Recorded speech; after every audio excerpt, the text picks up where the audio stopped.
पंडित धनराज करौली के जाने माने जमींदार थे। उनके पास 3 गांव की जमींदारी थी। ईश्वर का दिया हुआ सब कुछ उनके पास था। पुत्र गौरीलाल और पुत्री कुसुम दोनों बच्चे पढ़ने में बहुत होशियार थे। 10-12 कमरे का आलीशान मकान, सभी सुख सुविधा पंडित जी के पास थी। गौरीलाल ने 12वीं पास की थी और नगर पालिका में बड़े बाबू की नौकरी भी उसे मिल गई। अब तुम्हें भगवान की कृपा से सरकारी नौकरी मिल गई है, इसलिए मुझे लगता है कि तुम्हें आगे पढ़ने की कोई जरूरत नहीं। बस मन लगाकर अपनी नौकरी करो। पिताजी, अगर आपकी आज्ञा हो तो मैं आगे की पढ़ाई करना चाहता हूँ। नहीं, अब तुम्हें अपनी नौकरी पर ध्यान देना चाहिए। किस्मत वालों को ही इतनी जल्दी और इतनी अच्छी नौकरी मिल जाती है। भगवान ने तुम्हें जो दिया है उसकी कद्र करो और उसे संभालो। पिता की बात मानकर गौरी ने नौकरी शुरू कर दी और बहुत ही जल्द उसके लिए रिश्ते आने भी शुरू हो गए। पंडित धनराज ने विवाह के लिए कन्या पसंद करने की जिम्मेदारी अपनी पत्नी को सौंप दी। पंडित जी की पत्नी ने सैकड़ों रिश्तों को नापसंद किया।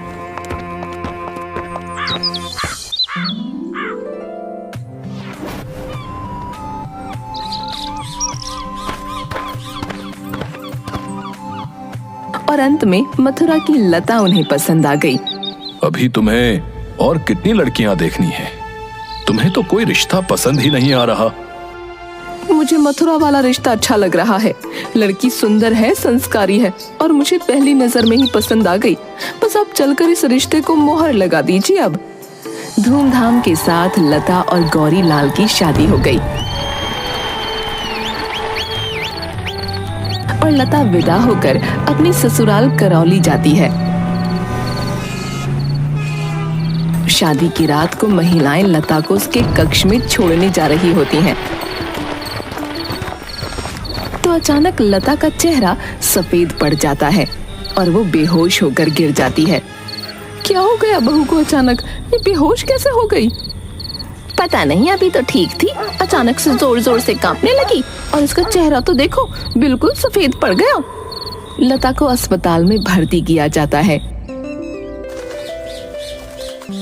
दूसरे दिन दोपहर के समय लता को होश आता है और अपने आप को अस्पताल में देख उसे बड़ा आश्चर्य होता है।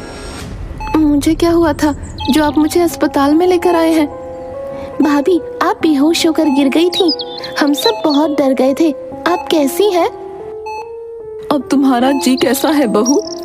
अब तो ठीक लग रहा है, बस थोड़ी कमजोरी महसूस हो रही है। भगवान का लाख लाख धन्यवाद, तुम ठीक हो गईं। हम तो घबरा ही गए थे। गौरी, अब मैं घर जाती हूँ, तुम बहू के पास रहो। तुम्हारे पिताजी को एक खबर देनी होगी कि बहू का स्वास्थ्य अब ठीक है। वो बहुत चिंतित थे और मैं घर जाकर कुछ खाने के लिए बनाकर भेज देती हूँ। तुम लता को खिला देना और खुद भी खा लेना। कुसुम अपनी माँ के साथ घर चली जाती है।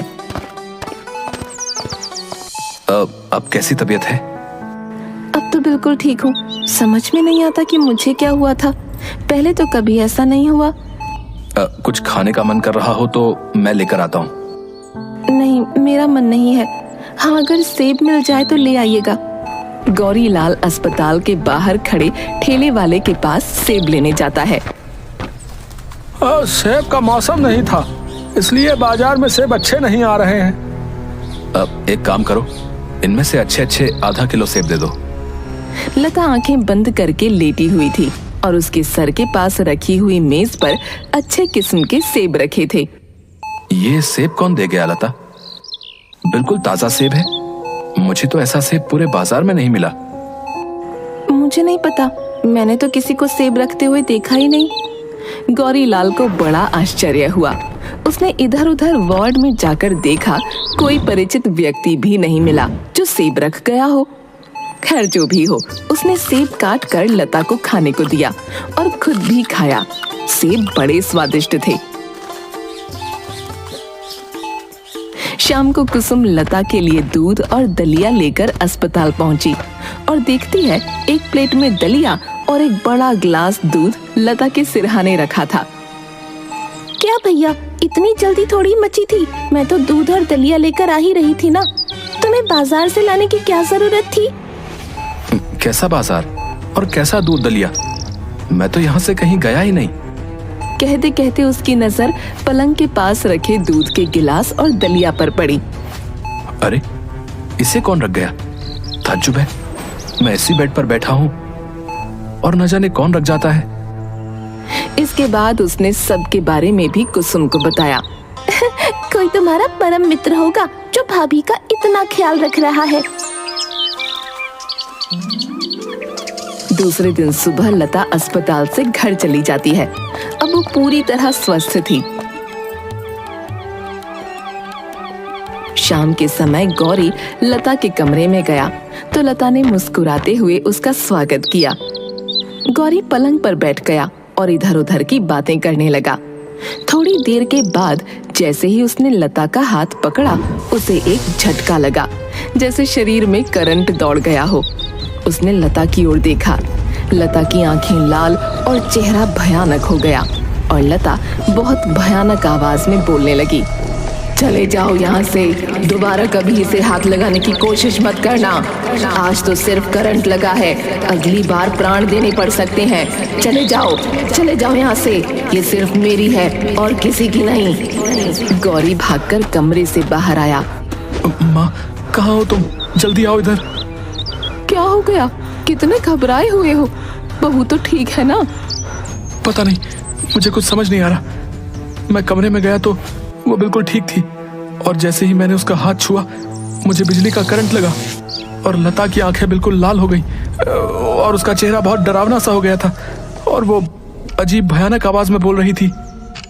तू क्या बकवास कर रहा है? चल मेरे साथ। दोनों कमरे में जाते हैं। कुसुम भी उनके पीछे दौड़ी। अरे ये क्या हुआ भाभी को? ये तो बेहोश पड़ी है। लता की सास लता के मुंह पर पानी डालती हैं, जिससे लता को होश आ जाता है। आप सब यहाँ? क्या हो गया था? मुझे कुछ हो गया था क्या? भाभी आप फिर से बेहोश हो गई थी। बेहोश? मुझे तो कुछ भी याद नहीं आ रहा। मुझे क्या हुआ था? तुम परेशान मत हो बेटा, आराम करो। तुम्हारी तबीयत शायद अभी पूरी तरह से ठीक नहीं है। वो सीधा पंडित जी के पास जाती है और पंडित जी को सारी बात बताती हैं। समझ तो मुझे भी कुछ नहीं आ रहा और मुझे बहू की फिक्र भी बहुत हो रही है। बेचारी अभी तो अपने माँ बाप को छोड़कर आई है और उसकी तबीयत खराब हो गई। मैंने उसकी बीमारी की खबर तार के जरिए उसके मायके भेजी है। उम्मीद है कि कल या परसों में उसके माँ बाप यहाँ आ जाएंगे। आपने बहुत अच्छा किया। हो सकता है माँ बाप से मिलकर उसकी तबीयत थोड़ा संभल जाए। तार मिलते ही लता के माँ बाप आते हैं और बातें शुरू होती हैं। लता को अब तक तो ऐसी कोई बीमारी नहीं हुई। यहाँ आते ही पता नहीं क्या हुआ। हमने डॉक्टर वर्मा को दिखाया था, पर बीमारी उनकी पकड़ में नहीं आ रही। डॉक्टर वर्मा इंग्लैंड से डॉक्टरी पढ़कर लौटे हैं और यहाँ के बहुत बड़े डॉक्टर हैं। घटना के लगभग 12 घंटे बाद लता फिर से स्वस्थ हो गई। भाभी आज तो गुलाब जामुन खाने का मन कर रहा है, आप भी खाओगी ना? भैया से कहकर बाजार से मंगवा लेते हैं। लता मुस्कुराती है और कुछ कहना चाहती है कि तभी दोनों ने देखा कि कमरे में एक थाल घूम रहा है और बीच में रखी टेबल पर आ गया। उसमें 6-7 बड़े बड़े गुलाब जामुन रखे थे। दोनों डरकर जोर से चीखती हुई बाहर भाग गईं। क्या हुआ? तुम दोनों ऐसे चीख क्यों रहे हो? कुसुम ने गुलाब जामुन के थाल की ओर इशारा किया, लेकिन उसके मुंह से कुछ आवाज नहीं निकल पा रही थी। कौन लाया इन गुलाब जामुनों को? तभी वहां घर के बाकी लोग भी उन दोनों की चीख सुनकर आ गए। कुसुम गुलाब जामुन वाली सारी बात सभी को बताती है। सब दूसरे कमरे में बैठे सलाह कर रहे होते हैं। बहन जी, मुझे तो कोई भूत की करतूत मालूम होती है। आज तक तो हमने इस घर में भूत नहीं देखा बहन जी। भूत कुछ नहीं होता है, मैं नहीं मानता। हाँ, अगर भूत मेरे लिए रबड़ी का दोना मंगा दे तो मैं भी मान जाऊंगा। सब हंसने लगते हैं। तभी कमरे का दरवाजा अपने आप खुलता है और रबड़ी के 5-6 दोने हवा में उड़ते हुए कमरे के अंदर आ जाते हैं और कमरे का चक्कर लगाकर वहां रखी मेज पर स्थिर हो जाते हैं। सबके चेहरे का रंग उड़ गया सभी लोग कमरे के बाहर निकल आए। सबको समझ आ गया कि ये बुरी आत्मा है और सब ये भी समझ चुके थे कि लता तभी बीमार होती है जब गौरी उसके कमरे में जाता है। गौरी ने लता के कमरे में जाना छोड़ दिया। पंडित अपने मित्र से सारी बातें बताते हैं। धनराज, तुम परेशान मत हो। मैं कानपुर के एक प्रसिद्ध ओझा को बुला लेता हूँ और वो आते ही तुम्हारे पूरे घर का निरीक्षण करेंगे। दूसरे दिन ओझा पंडित जी के घर पर आता है और पूरे घर का निरीक्षण करता है।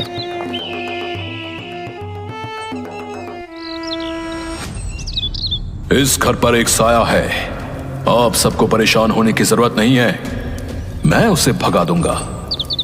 बस अब आपका ही सहारा बचा है हमें तो, लेकिन खर्च थोड़ा ज्यादा होगा। आप हमें इस संकट से बाहर निकालिए, हम मुंह मांगी दक्षिणा देने का वादा करते हैं। ओझा के रहने के लिए कमरा ठीक कर दिया जाता है। आधी रात के समय गौरी अपने कमरे में सो रहा था। उसे सर्दी लगने लगी। उसने पंखा बंद किया और फिर सोने चला गया। अभी आंख भी नहीं लगी थी कि पंखा फिर से चलने लगा। शायद कुसुम चला कर गई होगी।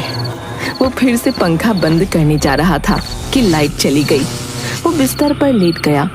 20 मिनट हो गए पर पंखा अभी भी तेज गति से चल रहा था। अचानक गौरी का बिस्तर जमीन से 5 फुट ऊंचाई में उड़ा और कमरे में गोल गोल घूमने लगा। गौरी के मुंह से जोरदार चीख निकली। वो बिस्तर से कूदकर तेजी से पिता के कमरे की ओर भागा। चीख सुनकर घर के सभी लोग जाग गए और बाहर आ गए। ओझा कुछ मंत्र पढ़ते हुए मकान के चौक में आ गया था। तभी बादल कड़कने की आवाज सुनाई दी और पानी के स्थान पर खून की बारिश होने लगी। तुम सब जल्दी ही अंदर जाओ और दरवाजा बंद कर लो। ओम क्रीम ग्राम क्रीम भट स्वाहा। ओम क्रीम ग्राम क्रीम भट स्वाहा। खून की बारिश अभी भी हो रही थी। सभी भयभीत निगाहों से एक दूसरे की तरफ देख रहे थे। मकान के बरामदे में चारों तरफ खून ही खून दिखाई दे रहा था। लता कहाँ गई? दिखाई नहीं दे रही। शायद अपने कमरे में होगी। गौरी जरा जाकर देखना वो कहाँ है।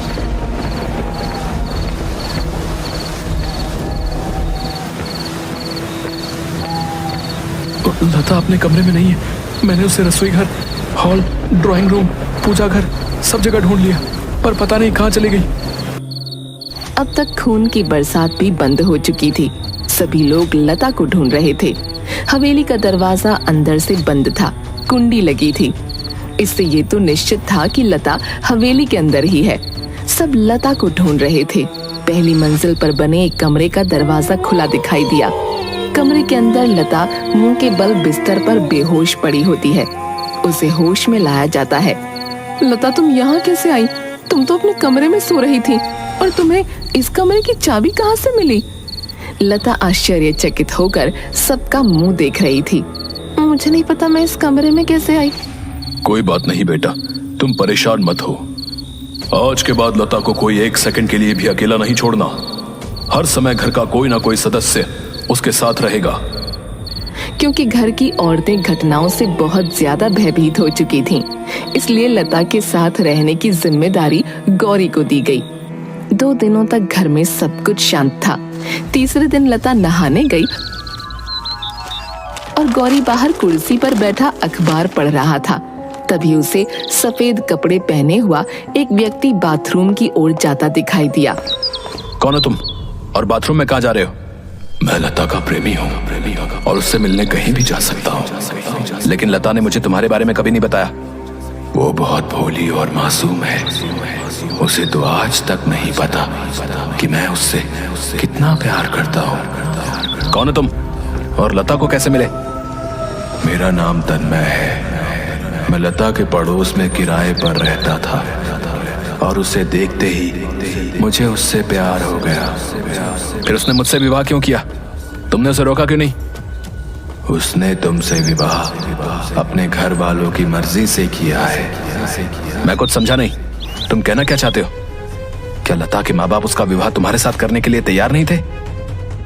आज तुम्हारी जगह मैं लता का पति होता, अगर मेरी जिंदगी में वो दिन नहीं आया होता। तुम साफ साफ बात क्यों नहीं करते?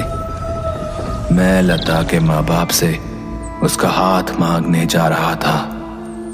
लता के ख्यालों में खोया हुआ बावला होकर अपने घर से निकला, और सड़क पर अगर मैंने उस ट्रक को देख लिया होता तो आज मैं जीवित होता और लता मेरी पत्नी होती। तुम कहना क्या चाहते हो? क्या तुम मर चुके हो?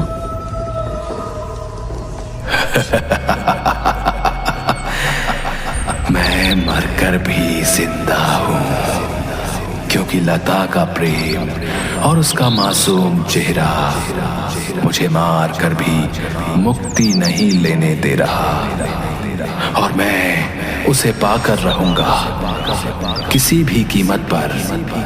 अगर तुम्हारी पत्नी होने से तुम्हें सारे हक मिल गए तो मैं भी लता के साथ विवाह करूंगा और उसका पति बनूंगा। तुम क्या बकवास कर रहे हो? लता मेरी पत्नी है, मैं तुम्हें छोड़ूंगा नहीं।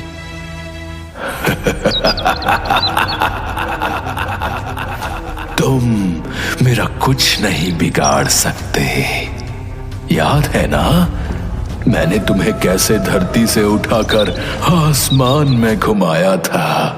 याद है या भूल गए? गौरी डर गया। आज से 3 दिन बाद दिवाली है, और मैं दिवाली के दिन लता से विवाह करने के लिए बारात लेकर आऊंगा, और तुम सबके सामने उससे विवाह करूंगा।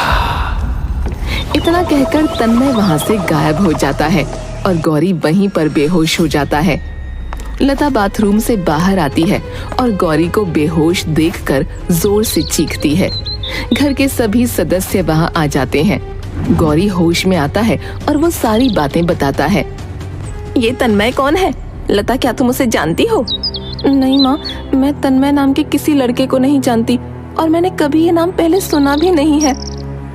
हम सब ने ये नाम कभी नहीं सुना। पता नहीं तन्मय कौन है, कहाँ रहता है, हम उसके बारे में कुछ नहीं जानते। बहन जी, हमें अपनी बहू पर पूरा विश्वास है और हम इस मुश्किल से उसे बाहर निकाल कर ही रहेंगे। आप हम पर भरोसा रखिए। ये बड़ी ही सिद्धि और दुष्ट आत्मा है जो आपकी बहू लता के ऊपर फिदा है, परंतु आप सब फिक्र मत कीजिए। मैं कल एक अनुष्ठान करूंगा और उसके बाद इस सिद्धि आत्मा का खेल हमेशा के लिए खत्म हो जाएगा। बाबा, यदि आपको जरा भी संदेह हो तो आप किसी को अपनी सहायता के लिए बुला लीजिए। मुझे किसी प्रकार का कोई संदेह नहीं है, और इस तरह की आत्माओं को भगाने के लिए मैंने अपने गुरु गंगाधर जी से उचित शिक्षा प्राप्त की है। विश्वास रखिए, मैं आपको इस मुश्किल से मुक्त करूंगा। दूसरे दिन सुबह अचानक से ओझा के कमरे से चिल्लाने की आवाज आने लगती है। सब दौड़कर ओझा के कमरे की ओर जाते हैं, जहां ओझा पंखे से उल्टा लटका हुआ था। उसके दोनों हाथ एक दूसरे से बंधे थे। छोड़ दो, मुझे छोड़ दो, मुझे माफ कर दो। मैं आज ही यहाँ से चला जाता हूँ और कभी लौट कर नहीं आऊंगा। तभी कोई ओझा को पंखे से घुमाकर जमीन पर फेंक देता है। गौरी उसे अस्पताल में भर्ती करा देता है। अब क्या होगा? अब हमें इस बुरी आत्मा से कौन बचाएगा? फिक्र मत करो, मैंने गंगाधर जी को लेने के लिए कल ही आदमी भेज दिया है। भगवान ने चाहा तो वो जल्द ही यहाँ आ जाएंगे। लेकिन उनका पता कैसे मालूम चला? मैंने कल ओझा से गुरुजी का पता पूछकर आदमी को उन्हें लेने भेज दिया था। दिवाली का दिन आ गया। सब बहुत ज्यादा परेशान होते हैं। पूरा दिन घर में शांति का माहौल था। शाम के वक्त आसपास के घरों में दिया बत्ती जलने लगी। तभी पंडित जी की हवेली के बाहर बाजे की आवाज सुनाई देती है। सब बरामदे की तरफ बढ़ते हैं। तभी हवेली का दरवाजा अपने आप खुलता है और बाजे की आवाज हवेली के अंदर जोरों से आने लगती है। पलक झपकते ही वहाँ बहुत सारे कंकाल सरकटे शरीर नाचने लगते हैं और तन्मय गौरी को दिखता है जो दूल्हे के भेष में होता है।